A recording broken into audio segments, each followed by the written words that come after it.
अहमदाबादहून लंडनला जाणारी फ्लाइट रद्द करण्यात आली आहे। AI-159 या विमानाचं उड्डाण रद्द करण्यात आलेलं आहे। बघा, विमानामध्ये तांत्रिक बिघाड होता अशी माहिती मिळते आहे आणि त्यामुळे खरं तर हे उड्डाण रद्द करण्यात आलेलं आहे। AI-159 या विमानाचं उड्डाण आता रद्द करण्यात आलेलं आहे। बघा, AI-159 या आधी याच फ्लाइटचा नंबर AI-171 होता, जो की बदलून आता AI-159 करण्यात आलेला आहे। याचाच अर्थ एअर इंडियाचीच ही फ्लाइट आहे। या संदर्भात अधिकची अपडेट घेऊयात आमचे प्रतिनिधी विशाल सवणे यांच्याकडून।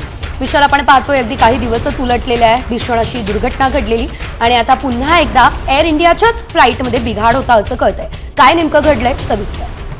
नक्की पाहिलं तर जी माहिती मिळते आपल्याला, जी माहिती उपलब्ध होते त्या माहितीनुसार एअर इंडियाची AI-159 हे जे विमान आहे जे अहमदाबादवरून लंडनला जाणार होतं ते रद्द करण्यात आलेलं आहे। आणि जी माहिती मिळते त्या माहितीनुसार या विमानामध्ये काही तांत्रिक बिघाड असल्या कारणाने या विमानाचं उड्डाण जे आहे ते रद्द करण्यात आलेलं आहे।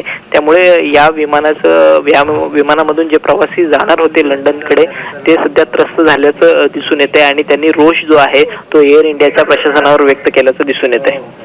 निश्चितच धन्यवाद दिलेल्या या सर्व सविस्तर अपडेटसाठी। AI-159 या विमानाचं उड्डाण अचानक रद्द करण्यात आलं। विमानामध्ये तांत्रिक बिघाड झाल्यानं फ्लाइट रद्द झालेली आहे। बातमी निश्चितच मोठी आहे। अहमदाबाद ते लंडनला जाणारच हे विमान होतं। एकंदरीत आपण जर बघितलं तर आधी AI-171 हे एअर इंडियाचं विमान आहे ज्याचा अपघात झालेला होता आणि त्यानंतर AI-171 हा नंबरच नको म्हणून AI-159 हा नंबर जो आहे तो विमानाला देण्यात आला आणि त्याच विमानाचं आता उड्डाण रद्द झालंय।